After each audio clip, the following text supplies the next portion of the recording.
गुलजार का सुनसान हॉस्टल भयानक खामोशी में डूबा हुआ था।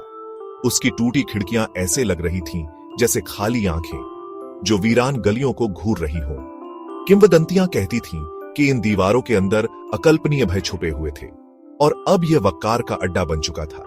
एक ऐसा क्रूर योद्धा जिसने अपने रास्ते में आने वाले हर प्रतिद्वंद्वी को कुचल डाला था। लेकिन आज रात सब बदलने वाला था। अंधेरे से एक समूह उभरा। जैनुल मकरानी, असफाक मकरानी, उवेश मकरानी, असद शेख नाइम और मुस्ताकिम शेख। वे सभी अपने दिलों में बदले की आग लिए हुए थे। उन्होंने इस पल के लिए खुद को तैयार किया था, अपनी क्षमताओं को धार दी थी और अब टकराव अनिवार्य था। आज रात इसका अंत होगा। युद्ध में कूदने से पहले योद्धाओं ने अपनी प्राचीन युद्ध कला का नृत्य किया, जो उनकी एकता और शक्ति का प्रदर्शन था। हॉस्टल के सड़े गले लकड़ी के फर्श उनके पैरों के नीचे चरमराने लगे, मानो आने वाले खतरे की चेतावनी दे रहे हो। असफाक ने अपनी तलवार घुमाई, जिससे आग की लपटें निकलने लगी। मुस्ताकिम ने हवा में कलाबाजी करते हुए धारदार हमले किए। उवेश और असद ने जमीन पर प्रहार किया, जिससे पूरी इमारत गूंज उठी। और बीच में खड़ा जैनुल, जिसका संकल्प उसकी जलती हुई आंखों में झलक रहा था।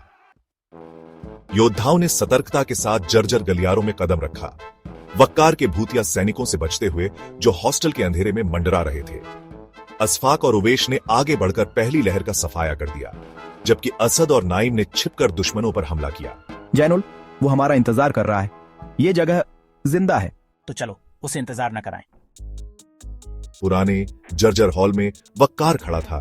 उसका काला कवच मोमबत्तियों की हल्की रोशनी में चमक रहा था। उसकी लाल चमकती आंखों में अलौकिक शक्ति थी, जो उसके सामने खड़े योद्धाओं को हिकारत से देख रही थी।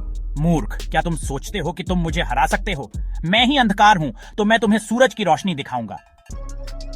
जैसे ही लड़ाई शुरू हुई, पूरी इमारत गूंज उठी। जैनुल और वक्कार की तलवारें आपस में टकराईं, जिससे चिंगारियां उड़ने लगीं। उवेश और असफाक ने मिलकर हमले किए, लेकिन वक्कार बेदर्दी से पलटवार कर रहा था। एक जोरदार प्रहार से उसने मुस्ताकिम को लकड़ी के पुराने बिस्तर पर पटक दिया, जो टुकड़ों में बिखर गया।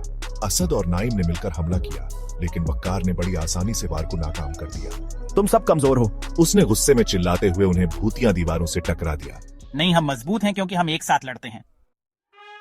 वक्कार ने योद्धाओं की तालमेल भरी लड़ाई को कम आंका था। जैनुल और उसकी टीम ने अपने विशेष युद्ध कौशल का प्रदर्शन किया, डांस और कॉम्बैट का घातक मिश्रण। असफाक हवा में घूमा, आग की लपटों वाला वार करता हुआ। मुस्ताकिम उसकी हरकतों से बचते हुए छाया की तरह वार कर रहा था। उवेश और असद एक लय में तलवार चला रहे थे, जिससे हॉस्टल का कोहरा कटने लगा। Shadow requiem, phantom waltz. उसने पूरी ताकत से वक्कार पर वार किया, जिससे पूरी इमारत हिल गई। रक्त रंजित और थके हुए योद्धाओं ने हार मानने से इनकार कर दिया। असफाक ने चालाकी से वक्कार को चकमा दिया, जिससे उवेश को वार करने का मौका मिला।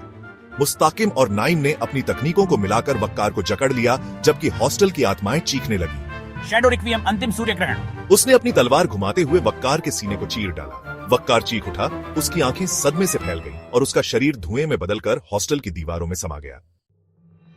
हॉस्टल में फिर से सन्नाटा छा गया। महान योद्धा गिर चुका था, लेकिन उसकी छाया अब भी वहां मंडरा रही थी।